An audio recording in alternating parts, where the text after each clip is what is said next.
Je dois vous parler du réveillon du Nouvel An, car cette nuit-là a tout changé. Pas d'une manière magique à la Disney où les rêves se réalisent à minuit. Non, c'était le genre de changement qui commence par l'humiliation et se termine par vous courant dans un blizzard comme si votre vie en dépendait. Parce que c'était le cas.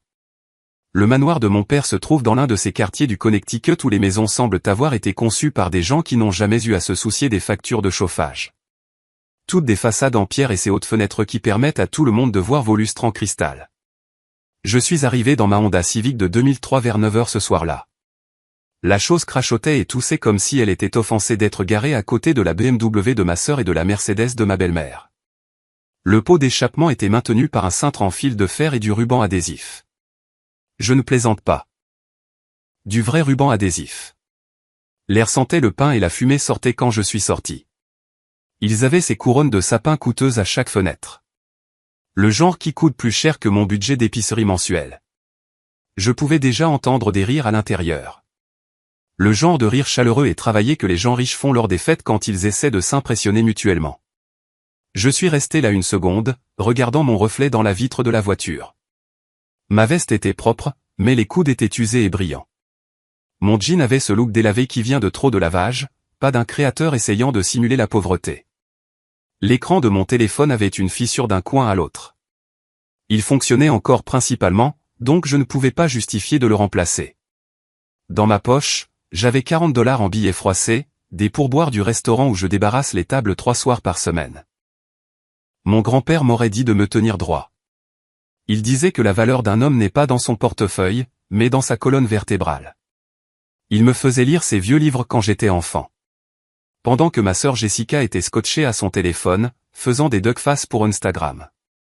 Grand-père Joe me faisait m'asseoir avec Napoléon Hill ou Marc Aurèle. J'avais 12 ans et j'essayais de comprendre les méditations.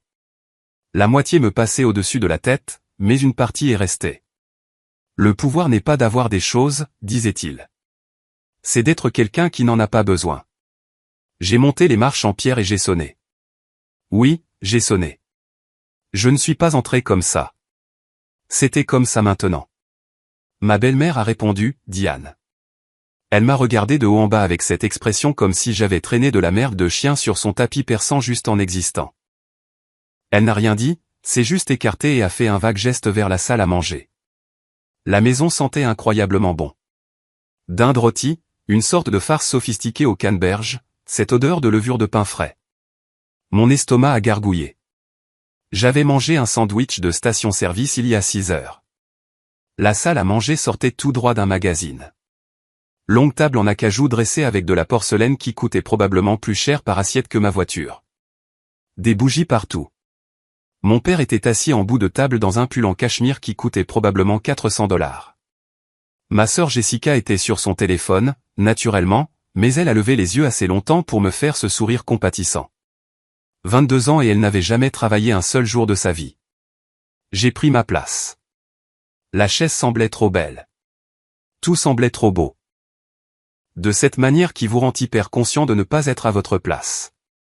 Mon père s'est éclairci la gorge. Robert. J'ai arrêté de l'appeler papa à peu près au moment où il a épousé Diane et a décidé que son ancienne vie était une honte. Il a levé son verre de vin. Un Bourgogne qui, j'en suis sûr, avait un millésime impressionnant et un nom français que je ne pouvais pas prononcer. Il a commencé à parler de famille, de gratitude et de nouveau départ. Le discours habituel. J'ai décroché, me concentrant sur les flammes des bougies et essayant de ne pas avoir l'air affamé. Puis il s'est tourné vers Jessica. Ta mère et moi sommes si fiers de toi, a-t-il dit. Tu termines tes études, ton dévouement. Nous voulons te donner quelque chose de spécial. Il a fait glisser une petite boîte sur la table. Jessica l'a ouverte et a poussé un cri. Des clés de voiture. Des clés de Jeep Wrangler pour être précis. Le genre avec le porte-clés en cuir. Elle a sauté et l'a serré dans ses bras et Diane rayonnait et moi j'étais juste assis là. Je n'étais pas jaloux. C'est ce que les gens ne comprennent pas. Je n'étais pas assis là à penser que je méritais une voiture. J'observais juste, regardant à quel point c'était facile pour certaines personnes. Comment le monde s'ouvrait à elle comme une fleur. Puis mon père s'est tourné vers moi. Liam, a-t-il dit, sa voix a changé. Est devenue plus froide, plus formelle. Ton grand-père est décédé il y a 6 mois. Nous avons réglé la succession. Il y avait très peu de valeur. Il vivait simplement. Il s'est levé et s'est dirigé vers un buffet où Diane gardait ses plats de service sophistiqués. Il y avait quelque chose là, à l'écart de tout le reste. Quelque chose enveloppé dans du papier de soie, comme des ordures attendant d'être sorties. Il l'a ramassé avec juste le pouce et l'index, comme on ramasserait une souris morte par la queue. Il est revenu et l'a posé sur la table devant moi, mais il ne l'a pas fait glisser comme il l'avait fait avec les clés de Jessica. Il l'a posé là avec 2 doigts, comme si cela pouvait le contaminer. Je l'ai déballé. Le portefeuille de mon grand-père, vieux cuir, craquelé et usé par des décennies dans une poche arrière. Le genre de brin qui est presque noir dans les plis. Il sentait comme lui. Comme de l'allspice et du cuir et autre chose que je ne pouvais pas nommer. La mémoire peut-être. Je l'ai vérifié, a dit mon père. Il est vide, comme tes perspectives. Mais j'ai pensé que tu pourrais le vouloir en souvenir, puisque vous étiez si proches. La façon dont il a dit proche, comme si c'était quelque chose de pathétique. Comme si les heures que j'avais passées avec grand-père Joe étaient du temps perdu parce qu'elles n'avaient pas abouti à des portefeuilles d'actions ou à des adhésions à des country clubs. Jessica avait l'air mal à l'aise. Même elle trouvait ça dur. Mais elle n'a rien dit.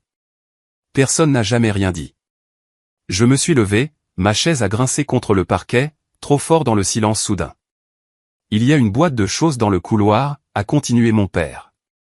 Encore plus de camelotes? Vraiment? De vieilles lettres, quelques médailles militaires, des photographies. Le service de nettoyage de la succession vient demain à 8 heures. Ils se débarrasseront de tout. Si tu en veux, prends-le ce soir. Se débarrasser de tout. Comme si la vie de mon grand-père était le jour des poubelles. Je suis allé dans le couloir. Il y avait une boîte en carton marquée garage d'hiver de l'écriture soignée de Diane. J'ai ouvert les rabats. L'odeur m'a frappé en premier. Cette odeur particulière de moisi de vieux papier et de tissu. Il y avait des lettres attachées avec de la ficelle. Son purple hâte du Vietnam, terni mais toujours lourd. Un chapeau de pêche avec des leurres encore plantés dans le bandeau. Et là, enveloppé dans du papier journal, se trouvait une photographie encadrée. Moi et grand-père Joe. Je devais avoir 10 ans. Nous étions au lac Candlewood. Nous tenions tous les deux une perche qu'il m'avait aidé à attraper. Sa main était sur mon épaule. Nous sourions tous les deux comme des idiots. Je me souviens de ce jour. Comme il avait été patient. Comment il ne s'était pas fâché quand j'avais emmêlé la ligne ou laissé tomber le filet. Comment il avait dit que j'étais un naturel même si ce n'était pas le cas. J'ai ramassé la boîte. Elle n'était pas lourde, mais elle semblait importante. Comme si je portais quelque chose qui comptait plus que son poids physique. Quand je suis revenu dans la salle à manger, il mangeait déjà. Jessica avait son téléphone sorti, probablement en train de poster des photos de ses nouvelles clés de voiture. Mon père n'a pas levé les yeux. Diane m'a fait ce sourire crispé que les gens font quand ils sont soulagés que vous partiez.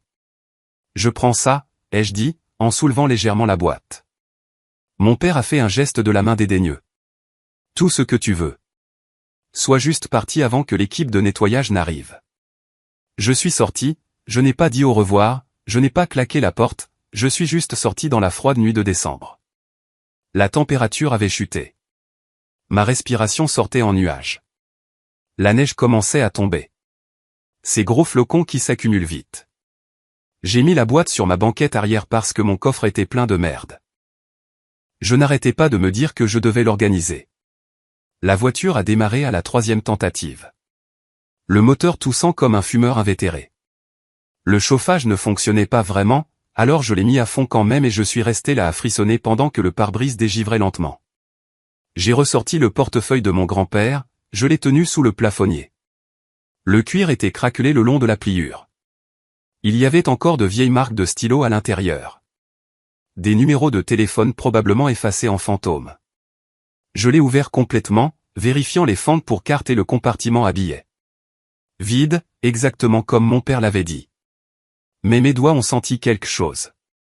Une épaisseur dans la doublure qui ne devrait pas être là. Mon grand-père était paranoïaque à propos des banques. Il a grandi pendant la dépression. Et ce genre de peur vous entre dans les os. Il cachait de l'argent dans des endroits bizarres. $20 dans une boîte de café. $50 glissés dans des livres. Je l'avais vu faire 100 fois. J'ai passé mon pouce le long de la doublure intérieure. Là, une couture qui n'était pas tout à fait à plat. J'ai conduit jusqu'à chez moi, ce qui a pris 15 minutes à travers des rues qui devenaient de plus en plus glissantes à chaque minute. Mon logement n'en était à peine un. Une chambre au-dessus d'un garage que je louais à une vieille dame pour $400 par mois. Une pièce, une plaque chauffante, une salle de bain partagée au bout du couloir. Mais c'était à moi. J'ai monté la boîte par les escaliers étroits et je l'ai posée sur mon bureau. J'ai allumé toutes les lumières que j'avais, c'est-à-dire une ampoule au plafond et une lampe de bureau. Le portefeuille. J'ai pris un couteau à beurre de mon tiroir et je l'ai délicatement inséré dans la couture de la doublure. Le cuir était assez vieux pour céder un peu. J'ai fait levier doucement et la doublure s'est séparée.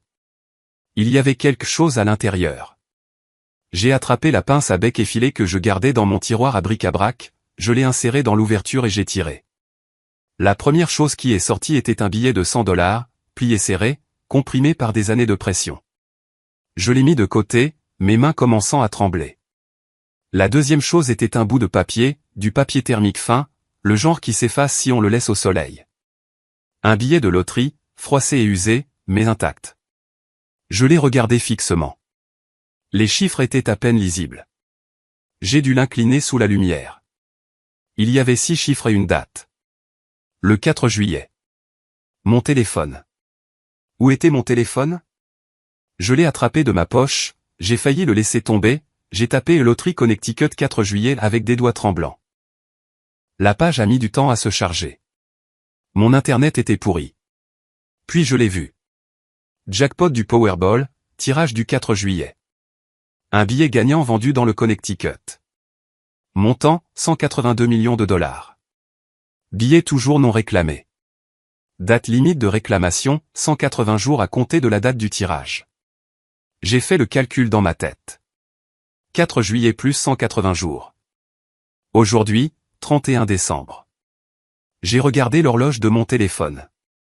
21h47, le bureau de la loterie fermait à minuit le soir du Nouvel An. C'était ça. C'était la date limite. J'ai comparé les chiffres du site web avec les chiffres du billet. Une fois, 2 fois, 3 fois. Ma vision se brouillait, mais les chiffres ne changeaient pas. Ils correspondaient. Tous les 6. Mon grand-père avait un billet de loterie gagnant d'une valeur de $182 millions, et il l'avait caché dans son portefeuille. Le portefeuille que mon père avait tenu avec 2 doigts comme s'il était contaminé. Le portefeuille qu'il m'avait jeté comme une insulte. Je me suis levé si vite que ma chaise est tombée. J'ai attrapé ma veste, mes clés, le billet, et je l'ai soigneusement glissé dans un sac en plastique que j'avais gardé d'une pizza de la semaine dernière. Mes mains transpiraient et je ne pouvais pas risquer que le papier se dégrade. Le billet de $100 est allé dans ma poche. L'horloge sur mon mur indiquait 21h52. Google a dit que le centre de réclamation de loterie le plus proche se trouvait dans une station-service sur la route 7, à environ 13 km. Ils avaient un terminal de validation. Mais Google a aussi dit que les routes devenaient mauvaises. Accident sur l'île 95. La circulation était à l'arrêt. J'ai descendu les escaliers en courant. La lumière de ma propriétaire était allumée, mais je ne me suis pas arrêté pour expliquer. J'ai démarré ma voiture. Elle a démarré au premier essai.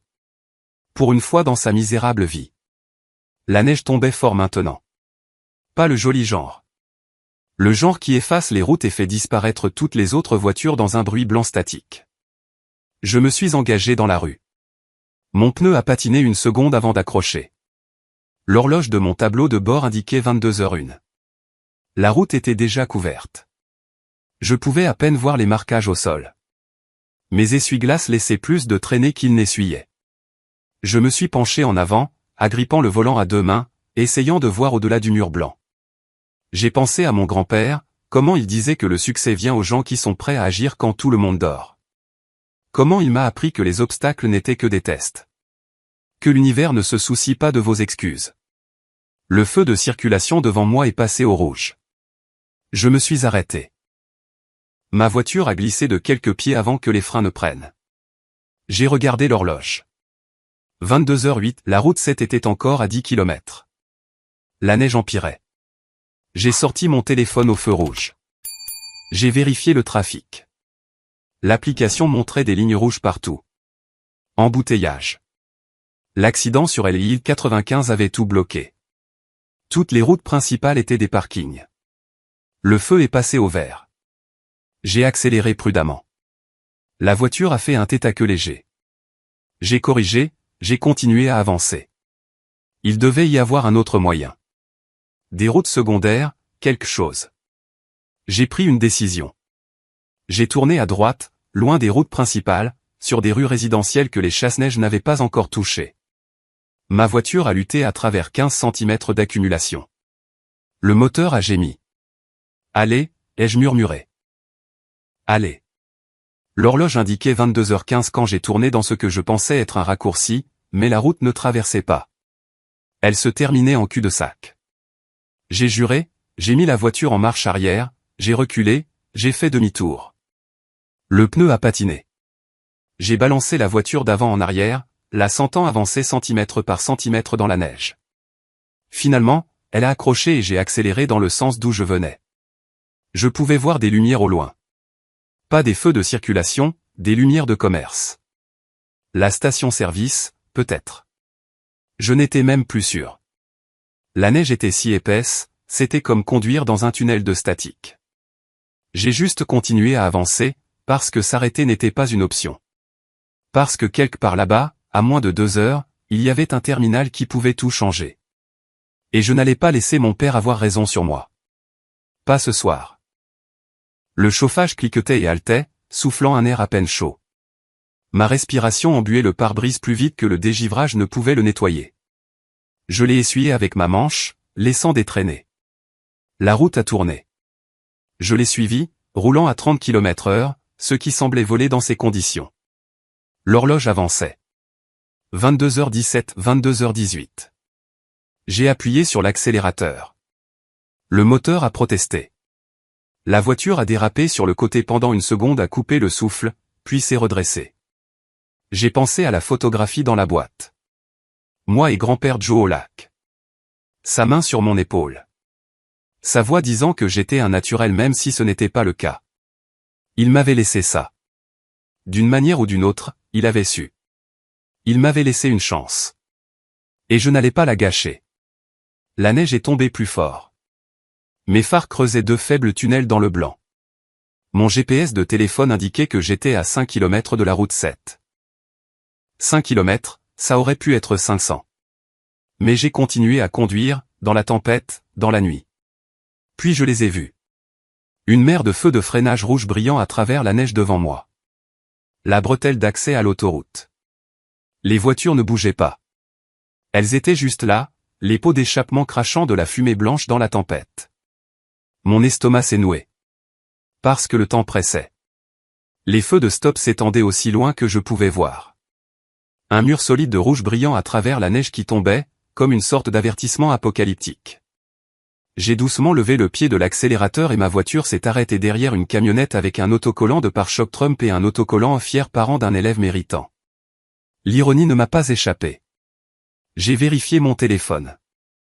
22h23, le GPS essayait de me rediriger, mais chaque itinéraire alternatif affichait du rouge. Tout était bloqué.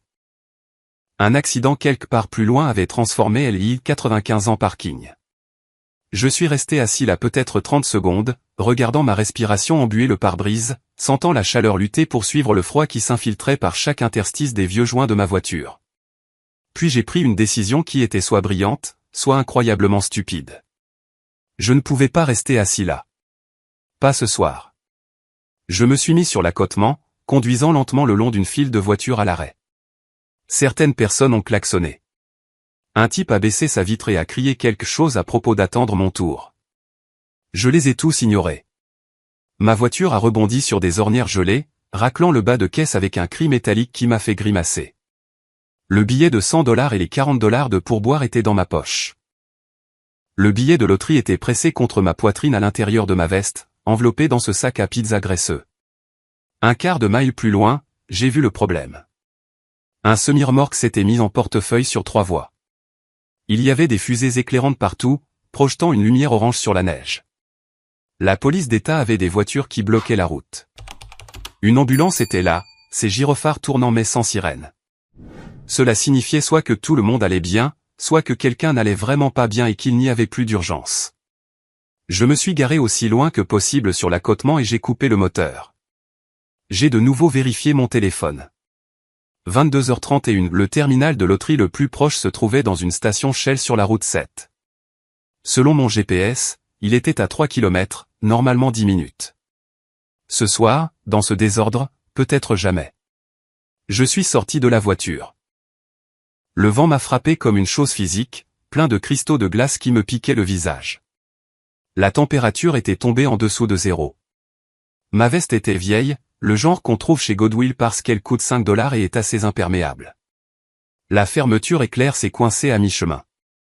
Je pouvais voir des lumières à travers les arbres de l'autre côté de l'autoroute. Jaune et blanche, l'allure incomparable d'une station-service. Ça avait l'air proche, peut-être un mile et demi. Un chemin direct à travers les bois au lieu de suivre la route. J'ai regardé l'embouteillage, les flics qui traînaient en buvant du café dans des thermos, ma voiture, qui serait coincée ici jusqu'à ce qu'ils dégagent l'accident. Puis j'ai regardé la glissière de sécurité. Mon grand-père me faisait courir avec lui quand j'étais enfant. 5 heures du matin tous les samedis, quel que soit le temps. Il avait été un marine, et il n'avait jamais vraiment quitté cette mentalité. La douleur est temporaire, disait-il quand je me plaignais du froid ou de mes jambes en feu. Le triomphe est éternel. J'ai grimpé par-dessus la glissière de sécurité. La forêt de l'autre côté n'était pas un parc entretenu. C'étaient les bois du Connecticut en hiver. Un sous-bois dense enfoui sous la neige. Des troncs d'arbres tombés, cachés comme des pièges. Le genre de terrain qui tord les chevilles et brise les os si on ne fait pas attention. Je n'ai pas fait attention. J'étais désespéré. J'ai traversé la première ligne d'arbres nus, les branches s'accrochant à ma veste. La neige était profonde ici, intacte de chasse-neige ou de pas. Je me suis enfoncé jusqu'au genou dès le premier pas. J'ai retiré ma jambe et j'en ai fait un autre. Je me suis de nouveau enfoncé. Ça allait prendre une éternité. J'ai changé de stratégie, cherchant des zones où la neige était moins profonde. Sous les sapins, ce n'était pas si profond.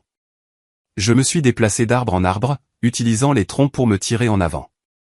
Mes mains étaient déjà engourdies. J'avais oublié mes gants. Bien sûr que je les avais oubliés. J'ai vérifié mon téléphone. 22h47, l'écran devenait difficile à lire. La neige s'accumulait dessus plus vite que je ne pouvais l'essuyer. Les lumières devant ne semblaient pas plus proches. J'ai continué à avancer. Un pied, puis l'autre. Mon jean était trempé sous le genou. Mes baskets, jamais imperméables au départ, étaient pleines de neige qui fondait contre mes chaussettes. Chaque pas faisait un bruit de clapotis. Je suis arrivé à une clôture en grillage, de 2,5 mètres de haut, à moitié enfouie dans une congère. Je l'ai suivi, cherchant une brèche ou un portail. Rien. La clôture s'étendait dans les deux sens dans l'obscurité. J'ai attrapé un fil et j'ai commencé à grimper. Mes doigts étaient si froids que je pouvais à peine sentir le métal. J'ai mis un pied, puis l'autre. La clôture a tremblé et a cliqueté sous mon poids. En haut, il y avait du fil de fer barbelé, pas le genre décoratif. Le vrai, avec des barbelures assez pointues pour déchirer la peau. J'ai essayé de passer ma jambe par-dessus avec précaution. Ma veste s'est accrochée. J'ai entendu la déchirure avant de la sentir. Le tissu s'est déchiré et quelque chose de pointu a traîné sur mon avant-bras. Pas profond, mais assez. J'ai senti la piqûre même dans le froid. Je ne me suis pas arrêté. Je me suis hissé par-dessus et je suis tombé de l'autre côté, atterrissant dans une neige plus profonde que prévu. Je suis tombé lourdement, un genou heurtant quelque chose de solide sous la poudreuse, un rocher ou une racine. Une douleur a jailli dans ma jambe, chaude et vive. Je suis resté à terre une seconde, haletant. Ma respiration sortait en nuages déchiquetés. Je pouvais goûter le sang. Je m'étais mordu la lèvre à un moment donné sans m'en rendre compte. 22h54, je me suis levé, j'ai recommencé à bouger. Le paysage ici était différent, plus ouvert. J'ai réalisé que j'étais sur le terrain arrière de quelqu'un. Il y avait des pièces de voiture rouillées à moitié enfouies dans la neige, un vieux réfrigérateur sur le côté. La clôture était la limite de la propriété. Les lumières de la station-service étaient plus proches maintenant. Je pouvais voir le panneau Shell, ce logo jaune et rouge traversant la tempête comme un phare. J'ai couru, ou j'ai essayé. Mes jambes ne voulaient pas coopérer. Tout ce qui était en dessous de ma taille était engourdi ou en feu.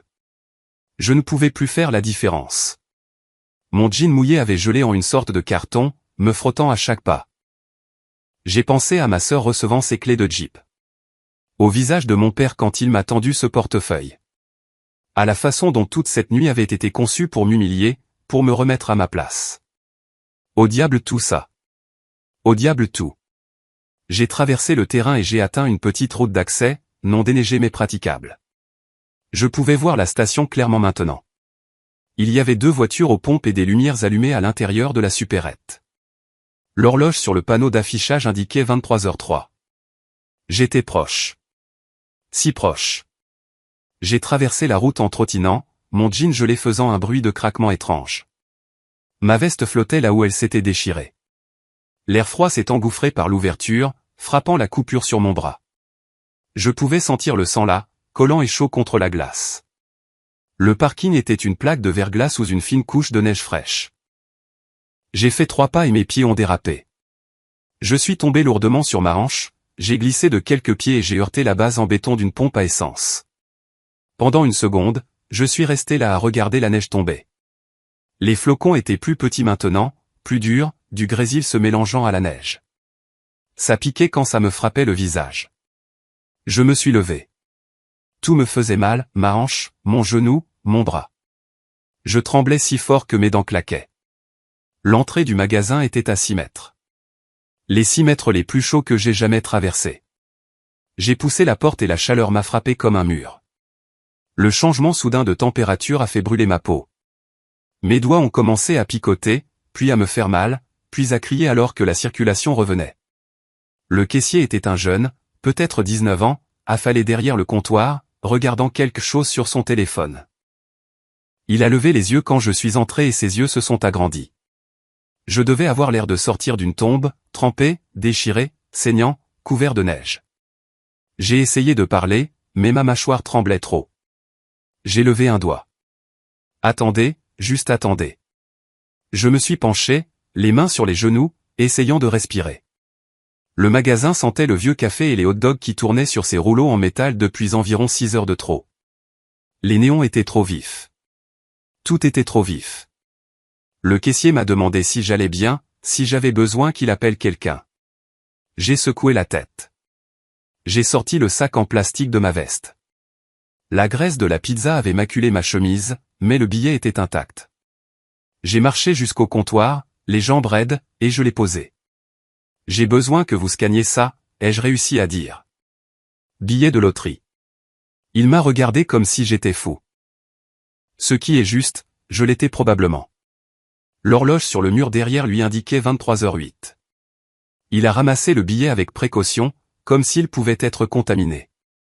Il était froissé et humide de sueur et de neige fondue. Il s'est dirigé vers le terminal de loterie au bout du comptoir et l'a inséré dans le scanner. Rien ne s'est passé. Il a essayé à nouveau. Toujours rien. Il a appuyé sur quelques boutons, a froncé les sourcils en regardant l'écran. La machine est bizarre, a-t-il dit. Donnez-moi une seconde. 23h11 je l'ai regardé appuyer sur des boutons. L'écran a clignoté. Il a marmonné quelque chose à voix basse et a appuyé sur d'autres boutons. Le terminal a fait un bruit de grincement comme si quelque chose à l'intérieur était coincé. Mon cœur battait si fort que je pouvais l'entendre dans mes oreilles. Je me suis appuyé contre le comptoir parce que rester debout était soudainement très difficile. Le jeune a retiré le billet et a essayé de le réinsérer. Cette fois, la machine l'a accepté, le tirant avec un vrombissement mécanique. L'écran s'est allumé, chargement. Le mot est resté là, se moquant de moi. 23h14 chargement. Chargement. Je voulais tendre la main par-dessus le comptoir et secouer la machine. Secouer le jeune. Secouer l'univers entier. L'écran a changé. Erreur. Bourrage papier. Vérifier l'imprimante. Non. Non. Non. Non. Le caissier a ouvert un panneau sur le côté du terminal et a jeté un œil à l'intérieur. Il a retiré un morceau de papier qui s'était coincé dans un rouleau, l'a froissé et l'a jeté à la poubelle. Il a appuyé sur d'autres boutons, a attendu. La machine s'est réinitialisée. L'écran est devenu noir, puis s'est rallumé avec le logo de la loterie. 23h18 s'il vous plaît, ai-je dit, s'il vous plaît, essayez encore. Il a inséré le billet. Le voyant du scanner a clignoté en rouge. A clignoté en vert. La machine a vrombi, puis plus rien. L'écran affichait l'erreur de connexion. Contactez le support. J'ai éclaté de rire. C'est sorti comme un sanglot. Le jeune m'a regardé avec une inquiétude sincère maintenant. Se demandant probablement s'il devait appuyer sur l'alarme silencieuse. Je suis désolé, mec, a-t-il dit. Le système est en panne. Ça arrive parfois quand il fait mauvais temps. C'est peut-être la connexion satellite. Je l'ai regardé fixement. Le billet était toujours dans sa main. Essayez encore une fois, ai-je dit. S'il vous plaît, juste une fois de plus. 23h21, il a haussé les épaules et a appuyé sur un bouton intitulé « Redémarrer le système ». Le terminal est devenu noir. Nous sommes restés là à le regarder, attendant. Les lumières du magasin ont clignoté une fois. Allez, ai-je murmuré. Allez, allez, allez. Le terminal est revenu à la vie. L'écran a de nouveau affiché le logo de la loterie, puis le menu principal. Le jeune a inséré mon billet. Le voyant du scanner est devenu vert. La machine a vrombi plus longtemps cette fois. L'écran affichait le chargement, mais différemment d'avant. Cette fois, il y avait une barre de progression. J'ai retenu mon souffle. 23h24, la barre s'est remplie. 50%. 75, le terminal a émis 3 bips forts. L'écran a clignoté. Gagnant détecté. Prix majeur. Ne pas jeter le billet. La bouche du jeune est tombée. Il a regardé l'écran, puis moi, puis à nouveau l'écran. Bon sang, a-t-il murmuré. L'imprimante à l'intérieur du terminal s'est mise en marche lentement. Si incroyablement lentement. Je pouvais entendre chaque clic mécanique alors qu'elle faisait avancer le papier. Le son des points imprimés sur du papier thermique. Chaque seconde s'étirait en 1 heure. 23h26, le caissier fixait juste la machine, moi. La machine. Combien, ai-je demandé. Ma voix ne ressemblait pas à la mienne. Il a regardé l'écran. Son visage était devenu pâle. Il dit 182 millions de dollars.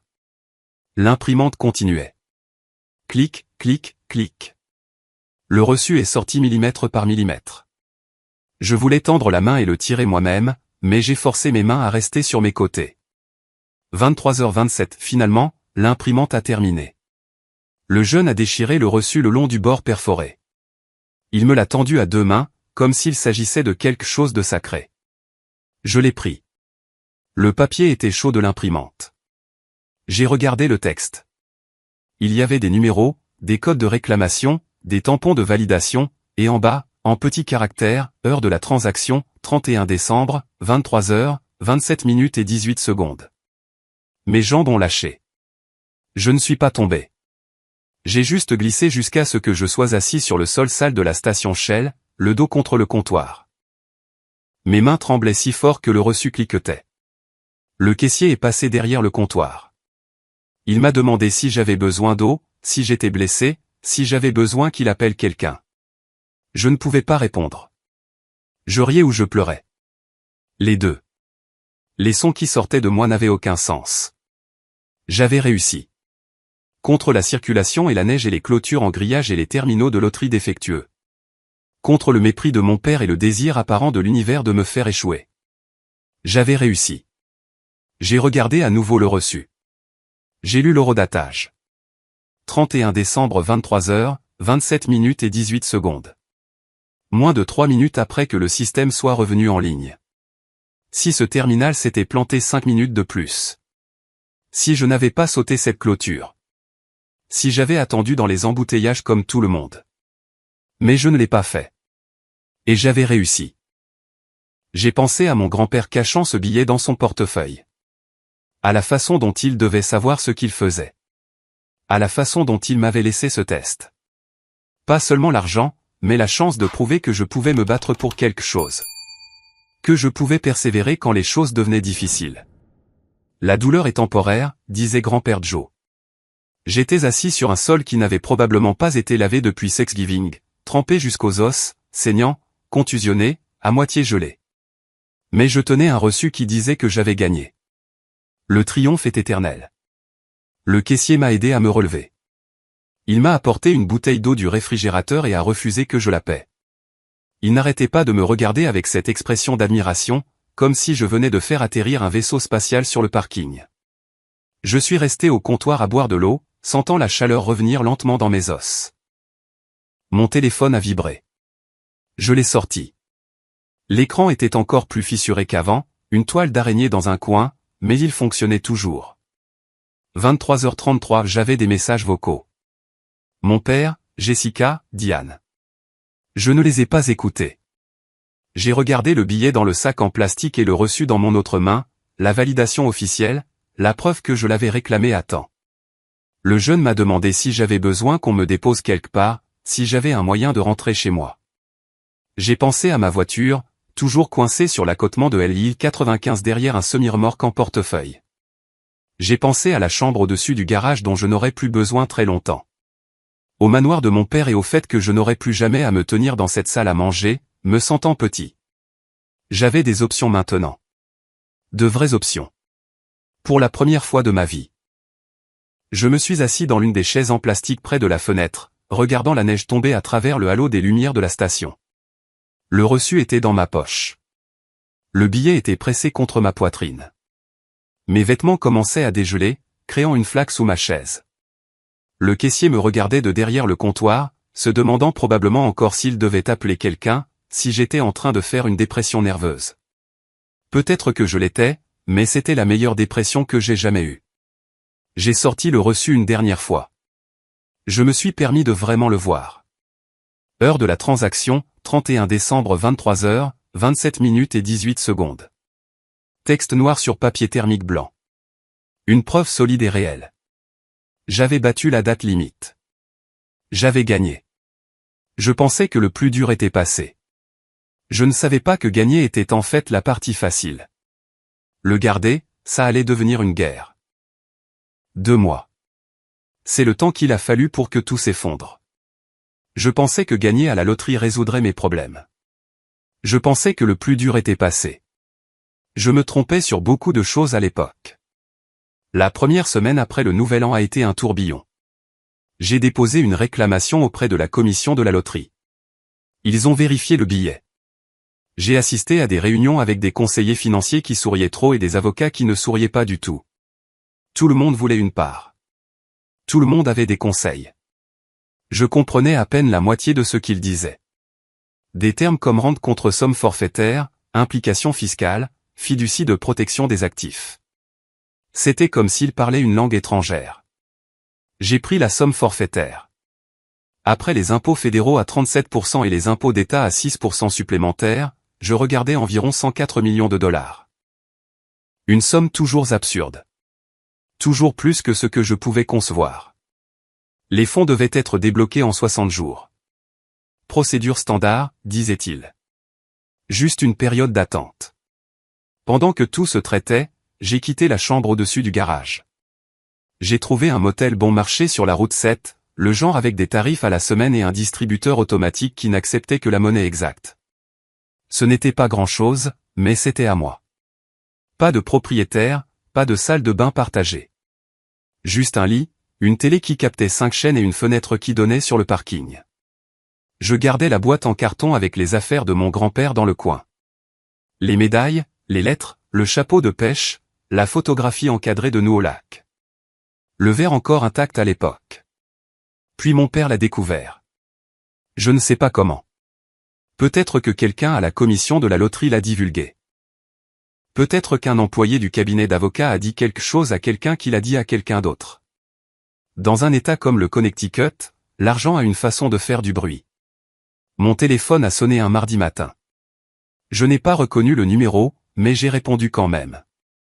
C'était un cabinet d'avocats, prestigieux, le genre avec 3 noms de famille dans le titre. Ils m'ont informé très poliment qu'ils représentaient Robert Chin dans une affaire civile. Mon père. Il déposait une plainte. Le terme juridique était conversion d'actifs successoraux. J'ai dû le chercher plus tard.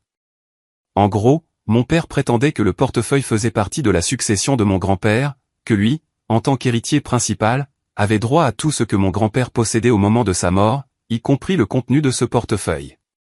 Son argument était simple. Il ne savait pas que le billet de loterie était à l'intérieur. S'il l'avait su, il n'aurait jamais donné le portefeuille. Par conséquent, le transfert n'était pas valide. Erreur de fait, l'ont-ils appelé. J'ai engagé un avocat, un type nommé Maurice, qui travaillait dans un bureau de centre commercial entre un salon de manucure et un service de préparation de déclaration de revenus. Il était moins cher que les grands cabinets, et il semblait honnête, ce qui était plus que ce que je pouvais dire de la plupart des avocats. Maurice m'a exposé la situation autour d'un café dans un dîner qui sentait la graisse et la déception. Le problème, a-t-il dit, c'est la preuve. Sans preuve que ton grand-père avait spécifiquement l'intention de te donner ce billet, la loi favorise ton père en tant que principal bénéficiaire de la succession. Le droit de la famille est désordonné comme ça. L'intention compte, mais prouver l'intention est presque impossible quand la personne qui a fait le don est morte. Il m'a aussi rappelé les impôts. Comme si je pouvais oublier que le fisc allait prendre sa part, peu importe qui finissait avec l'argent. 37% fédéral, 6% d'État. Peu importait que je gagne ou perde un procès. Le gouvernement allait être payé. Maurice a déposé une réponse.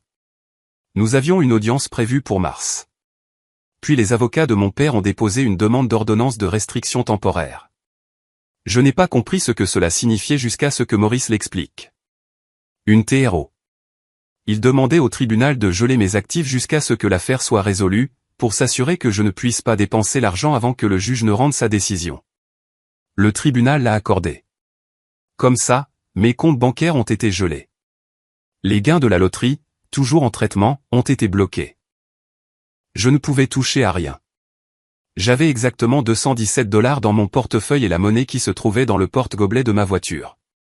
Je suis allé au bureau du motel pour payer une autre semaine. La femme derrière le comptoir, une dame fatiguée d'une 50aine d'années avec des lunettes de lecture sur une chaîne, a passé ma carte. Refusé. Elle a essayé à nouveau. Toujours rien. Je suis désolé, a-t-elle dit. Elle avait l'air vraiment désolée. Le système dit que votre carte a été bloquée. Avez-vous un autre moyen de paiement? Je lui ai donné l'argent de mon portefeuille. Ça couvrait 3 jours de plus. Maurice a appelé cet après-midi-là.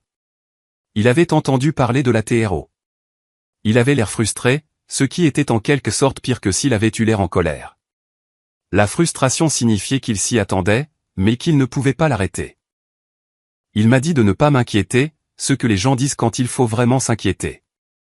Nous nous battrions au tribunal. Nous présenterions notre cas. Le juge verrait la raison. Mais sa voix ne correspondait pas à ses mots. Je pouvais entendre le doute. Je lui ai posé des questions sur les frais de justice, sur le coût de tout ça. Il est resté silencieux une seconde, puis il a dit que nous trouverions un arrangement, qu'il croyait en l'affaire. Je savais ce que ça voulait dire. Ça voulait dire qu'il travaillait au résultat. Ça voulait dire que si je perdais, il n'obtenait rien. Cette nuit-là, je me suis assis dans la chambre du motel, les lumières éteintes. Je ne pouvais pas me permettre de faire fonctionner le chauffage, alors je me suis assis sous la fine couverture et j'ai regardé ma respiration embuer l'air froid. La batterie de mon téléphone était à 8%. J'avais tout débranché pour économiser l'électricité, comme si cela avait une importance. J'ai pensé à appeler quelqu'un, mais qui? Jessica le dirait à mon père. Mon père était celui qui me poursuivait. Je n'avais pas d'amis. Pas vraiment. Les gens avec qui j'avais travaillé au restaurant avaient arrêté de m'envoyer des textos après que j'ai démissionné. Il s'avère que gagner à la loterie ne vous rend pas populaire. Ça fait de vous une cible. J'avais faim. J'avais mangé le reste d'un sac de chips de station-service pour le petit déjeuner. Le distributeur automatique dehors voulait la monnaie exacte et je ne l'avais pas. J'ai regardé la boîte en carton dans le coin. Les affaires de mon grand-père. Je la traînais depuis le réveillon du Nouvel An. À travers les changements de chambre de motel, les réunions d'avocats, tout. Je l'ai ouverte. L'odeur m'a frappé en premier. Cette odeur de moisi de vieux papier et de tissu. Les lettres attachées avec de la ficelle, la médaille purpelate, le chapeau de pêche, et là, enveloppé dans du papier journal, la photographie encadrée. Je l'ai sortie avec précaution. Moi et grand-père Joe au lac Candlewood. J'avais 10 ans, des dents de lait manquantes et un coup de soleil, tenant une perche probablement trop petite pour la garder, mais nous l'avons gardée quand même parce que j'étais si fier. Sa main était sur mon épaule. Nous sourions tous les deux. Je me souviens de ce jour. Comme il avait été patient. Comme il m'avait appris à lancer sans s'énerver quand j'émêlais la ligne. Comme il avait dit que j'étais un naturel même si ce n'était clairement pas le cas. Le cadre était en bois bon marché, le genre qui se déforme avec l'humidité. Le verre avait tenu le coup, cependant, toujours clair après toutes ces années. J'ai passé mon pouce le long du bord. J'ai senti la douceur du verre, la texture rugueuse du bois. La voix de mon père a résonné dans ma tête, celle de cette table de dîner il y a 2 mois. Vide, comme tes perspectives. Tu es un échec, Liam. Tu as toujours été un échec. Et peut-être qu'il avait raison. Me voilà, soi-disant gagnant à la loterie, assis dans le noir dans une chambre de motel bon marché, affamé, froid et seul. L'argent était gelé. Le procès avançait lentement. Mon avocat semblait vaincu avant même que nous ayons commencé. J'allais perdre. Je le sentais. Le système n'était pas conçu pour les gens comme moi. Il était conçu pour les gens comme mon père, des gens avec de l'argent, des relations et des avocats dont les bureaux avaient de vrais meubles au lieu de chaises pliantes. J'ai tenu la photographie contre ma poitrine. J'ai senti son poids. Solide, réel. J'ai pensé à mon grand-père, aux heures que nous avions passées ensemble, aux livres qu'il m'avait fait lire. Marc Aurèle, Napoléon Hill, toute cette philosophie sur la force, le caractère et la persévérance. À quoi bon tout ça maintenant? À quoi bon être fort quand tout le système juridique est truqué contre vous? J'ai regardé à nouveau la photographie, mon moi plus jeune, si heureux, si stupide, pensant que le monde était juste, pensant que le travail acharné et le bon caractère comptaient. Mes mains tremblaient de froid ou de colère. Je ne pouvais plus faire la différence. Tout se brouillait. Le verre captait la faible lumière du parking à l'extérieur. Je pouvais y voir mon reflet. Fantomatique et déformé. Tu es un échec. La voix de mon père. Ou peut-être ma propre voix maintenant. Difficile de faire la différence. J'ai serré le cadre plus fort. Mes jointures devenant blanches. La photographie s'est brouillée derrière le verre. Ma vision se brouillait aussi. De larmes, d'épuisement ou de désespoir. J'ai serré plus fort. Le verre s'est fissuré. Un son sec dans la pièce silencieuse. Une toile d'araignée de fracture s'étendant là où mes pouces appuyaient. Le son de quelque chose qui se brise. Le son de l'abandon. J'ai relâché ma prise. Soudainement horrifié par ce que j'avais fait. C'était le dernier bon souvenir que j'avais. Et je venais de le détruire. Le cadre s'est désintégré dans mes mains. Le dos s'est détaché. La photographie a glissé avec des éclats de verre brisés qui ont capté la lumière en tombant. Et autre chose est tombée aussi. Un morceau de papier, plié, jauni sur les bords. Il a atterri sur mes genoux, à peine visible dans l'obscurité. Je l'ai ramassé avec précaution, ma main tremblant toujours, je l'ai déplié sous la faible lumière d'une fenêtre. C'était une lettre manuscrite. L'écriture de mon grand-père.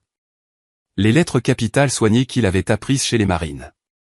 La date en haut était de juin, une semaine avant sa mort. Je l'ai lu une fois, puis à nouveau, plus lentement, en m'assurant de bien comprendre chaque mot.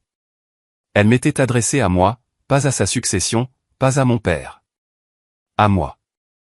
La lettre était simple, directe, très semblable à lui. Il disait qu'il me donnait le portefeuille et tout ce qu'il contenait en cadeau. Un don manuel.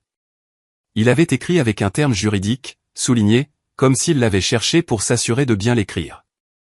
Donné de son vivant, pas dans le cadre d'un testament. Il voulait que je l'aie, que j'aie un départ dans la vie, une vraie chance. La dernière ligne était celle qui m'a brisé. N'abandonne pas, gamin. Je sais que ton père essaiera de te le prendre. Il prend tout. Mais tu es plus fort que lui. Tu ne le sais juste pas encore. En bas, il y avait un sceau de notaire. Tampon officiel, signature, date. Il l'avait fait notarier, l'avait rendu légal, contraignant. Je suis resté assis là dans le noir, tenant ce morceau de papier comme s'il était en or, parce qu'il l'était. Il valait plus que le billet de loterie. C'était une preuve légale et notariée que mon grand-père avait eu l'intention de me donner ce portefeuille et tout ce qu'il contenait. Maurice devait voir ça. Immédiatement. J'ai attrapé mon téléphone. 8% de batterie. Je l'ai appelé quand même. Il a répondu à la 3e sonnerie, l'air à moitié endormi. Il était plus de 22 heures. Je lui ai dit que j'avais trouvé quelque chose. Une preuve.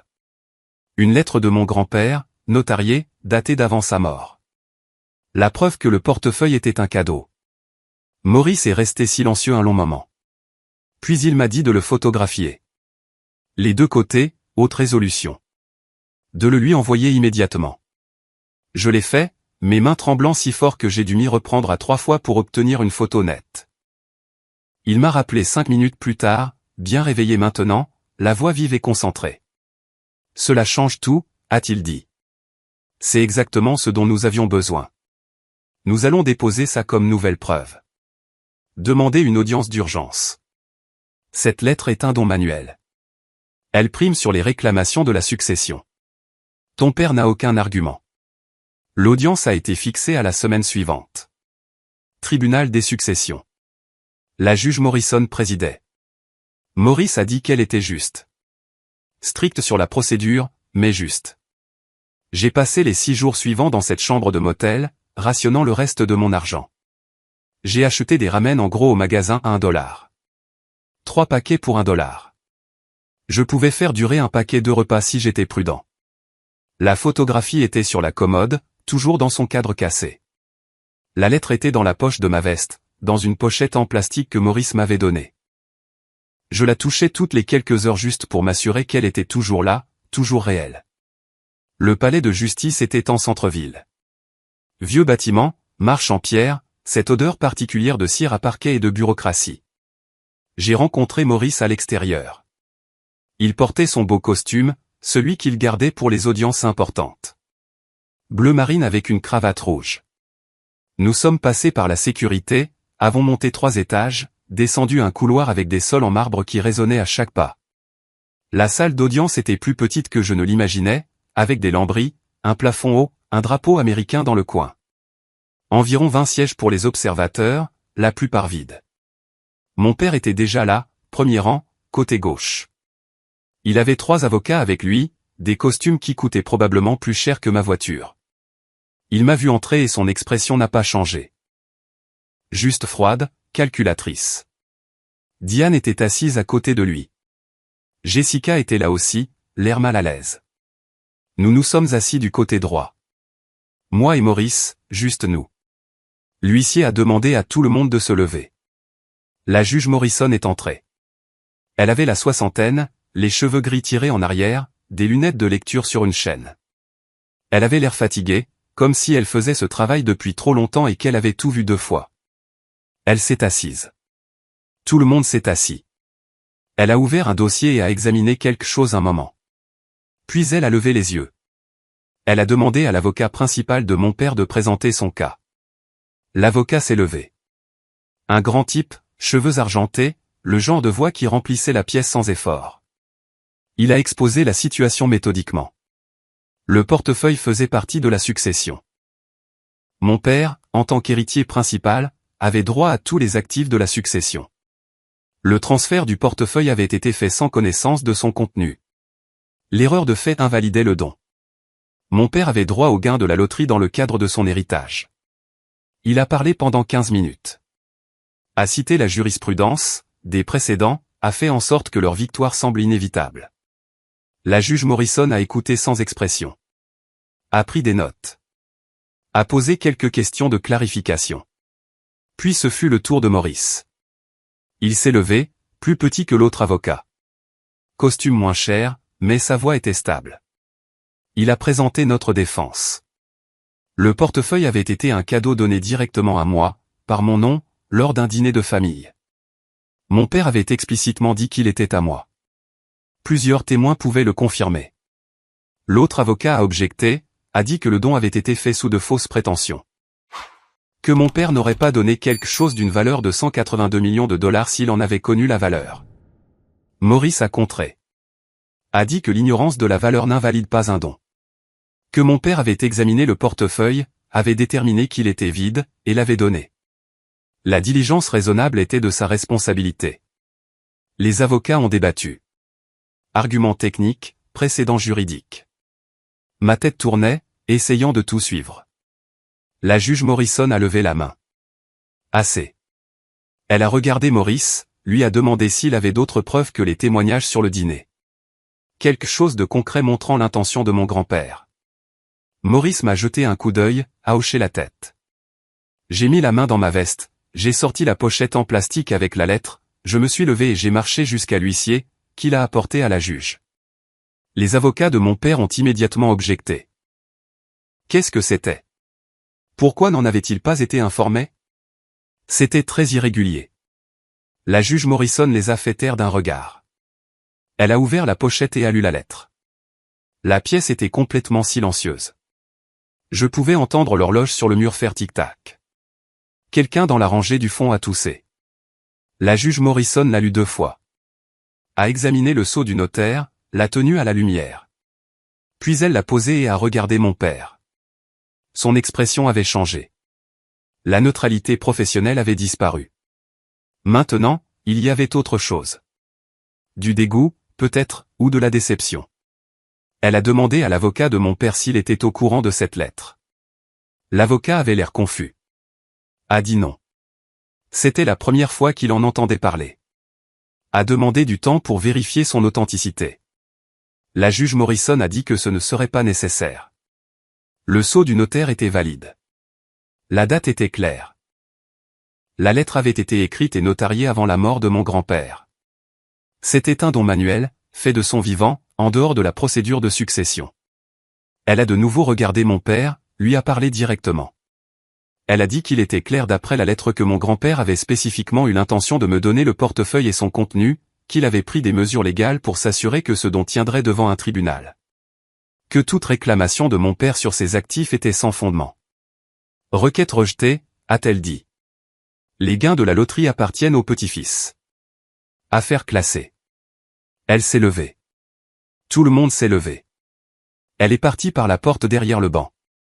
Les avocats de mon père rassemblaient déjà leurs papiers, parlant à voix basse, gestion des dégâts, calculant comment le facturer pour cette perte. Mon père était juste assis là, regardant droit devant lui. Son visage était devenu pâle. Diane lui a touché le bras, mais il n'a pas réagi. Je me suis dirigé vers la sortie.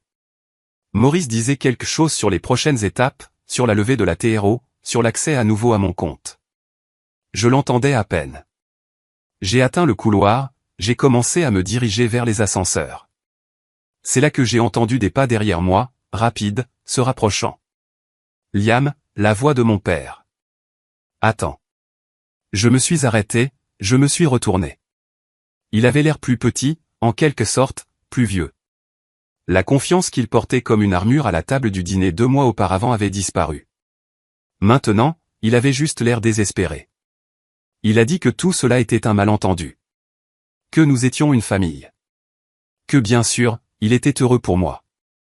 Il protégeait juste la succession de son père, faisant son devoir d'exécuteur testamentaire. Sûrement, je comprenais. Il a dit que nous devrions parler, arranger ça. Il pourrait m'aider à gérer l'argent, à l'investir correctement. Nous pourrions être une équipe, père et fils. Comme ça devrait l'être. Jessica était derrière lui, regardant le sol. Diane se tenait plus en retrait, les bras croisés, calculant déjà sa stratégie de sortie de ce désastre. J'ai mis la main dans ma poche, j'ai trouvé les billets que je portais depuis le réveillon du Nouvel An, les 40 $ de pourboire, froissés d'avoir été dans ma poche à travers tout. Le blizzard, le procès, le motel bon marché, tout. Je les ai lissés. 2 billets de vin, usés et doux sur les bords. J'ai pris la main de mon père, j'ai placé les billets dans sa paume, j'ai fermé ses doigts autour d'eux. Je lui ai dit qu'il avait l'air fatigué, qu'il devrait s'acheter un café, qu'il pouvait garder la monnaie. Son visage a traversé plusieurs expressions. Confusion, reconnaissance, honte, colère. Je n'ai pas attendu de voir laquelle l'emporterait. Je suis allé à l'ascenseur, j'ai appuyé sur le bouton, les portes se sont ouvertes immédiatement, comme si elles attendaient. Maurice est entré avec moi. Il souriait vraiment. Il a dit que c'était la chose la plus satisfaisante qu'il ait vue en 20 ans de pratique du droit. L'ascenseur a descendu, les numéros d'étage s'allumant et s'éteignant. 3, 2, 1. Rez-de-chaussée. Les portes se sont ouvertes sur le hall du palais de justice. La lumière du soleil entrait à flot par les hautes fenêtres. C'était fin février, mais le soleil était vif, presque chaud. Je suis sorti, j'ai descendu les marches en pierre jusqu'au parking où Maurice avait laissé sa voiture. Il m'a proposé de me déposer, m'a demandé où je voulais aller. À la maison, à un hôtel, pour célébrer. Je lui ai dit que je devais d'abord faire un arrêt. Justin. Il m'a conduit à mon motel. Je suis entré dans cette petite chambre triste avec un chauffage cassé et une moquette tachée. J'ai attrapé la boîte en carton, les affaires de mon grand-père. Les médailles, les lettres, le chapeau de pêche, le cadre photo cassé avec la photographie toujours à l'intérieur, éclat de verre et tout. Je n'avais besoin de rien d'autre. Les vêtements pouvaient rester. Les quelques biens que j'avais accumulés en 2 mois de limbe juridique. Rien de tout cela n'avait d'importance. Maurice m'a conduit au cimetière de Riverside. C'était du côté et de la ville. De vieux chênes et des pierres tombales en granit datant des années 1800. La concession de mon grand-père se trouvait dans une nouvelle section où les tombes avaient encore des fleurs fraîches et où l'herbe était entretenue. J'ai dit à Maurice que je trouverais mon propre chemin pour rentrer. Il a compris, m'a tendu sa carte, m'a dit de l'appeler demain et que nous commencerions le processus de déblocage de mes comptes, de récupération de ma vie. Il est parti en voiture. Je suis resté là avec la boîte en carton. La tombe était simple. Joseph Chin, date de naissance et de mort. Père et grand-père bien-aimés en dessous, une petite gravure de l'emblème du corps des marines. J'ai posé la boîte, je l'ai ouverte, j'ai sorti la photographie dans son cadre cassé. Je l'ai regardée longtemps. La fissure dans le verre passait juste entre nous sur la photo, entre moi à 10 ans et grand-père Joe. Comme si quelque chose essayait de nous séparer, mais n'y arrivait pas tout à fait. Je lui ai dit merci à voix haute, à la pierre tombale. Pour la lettre, pour le cadeau, pour m'avoir appris que la force n'était pas une question de muscles ou d'argent. C'était de savoir qui on était quand tout le reste vous était enlevé. La douleur est temporaire, ai-je dit. Le triomphe est éternel. Le vent s'est levé, a dispersé des feuilles de chêne sur la tombe. Quelque part au loin, un corbeau a crié. Je suis resté là jusqu'à ce que le soleil commence à se coucher, jusqu'à ce que les ombres s'allongent, jusqu'à ce que je me sente prêt à partir. J'ai ramassé la boîte, j'ai commencé à marcher vers l'entrée du cimetière. Mon téléphone a vibré. Maurice avait organisé un service de voiture. Une berline noire attendait à la porte. Le chauffeur m'a demandé où je voulais aller. Je lui ai dit de simplement conduire un moment. Je lui ferai savoir. Nous sommes sortis sur la route principale, direction sud, loin du palais de justice, loin du manoir de mon père, loin du motel et des avocats et de tout ça. Le cadre photo cassé était sur le siège à côté de moi. Le verre fracturé, mais la photographie toujours visible en dessous, toujours intacte là où ça comptait. J'ai pensé à ce que mon grand-père avait écrit dans cette lettre, sur le fait d'être plus fort que je ne le savais. Sur le fait de ne pas abandonner. Il avait eu raison sur tout. Sur mon père essayant de me le prendre, sur ma force pour me battre, sur l'argent étant moins important que le principe. Être riche, ce n'est pas avoir de l'argent, ai-je réalisé. C'est avoir la volonté de le garder, le caractère de ne pas le laisser changer qui vous êtes, la force de l'utiliser correctement. Mon grand-père m'avait appris ça. Pas avec un billet de loterie, avec tout ce qui l'avait précédé. Les livres, les parties de pêche, les courses matinales. Tout cela m'avait préparé à ce moment. La berline glissait doucement sur l'autoroute. Le chauffeur ne posait pas de questions. Il conduisait simplement. J'ai regardé par la fenêtre le Connecticut qui défilait. Les arbres nus et le ciel gris, le monde qui semblait soudainement plein de possibilités au lieu de limitations. J'avais gagné. Pas seulement le procès, pas seulement l'argent. J'avais gagné quelque chose de plus grand. Je m'étais prouvé que je pouvais me tenir debout, que je pouvais me battre, que je n'étais pas l'échec que mon père pensait que j'étais. La photographie était à côté de moi sur le siège en cuir noir, cadre cassé, verre brisé. Mais l'image en dessous était toujours claire, toujours vraie, toujours réelle. Moi et grand-père Joe au lac, sa main sur mon épaule, tous les deux souriant à un avenir que nous ne connaissions pas encore. Un avenir qui était à moi. Maintenant, enfin, complètement à moi. La berline a continué sa route. Le soleil s'est couché derrière nous. Et j'ai souri. Parce que le triomphe est éternel.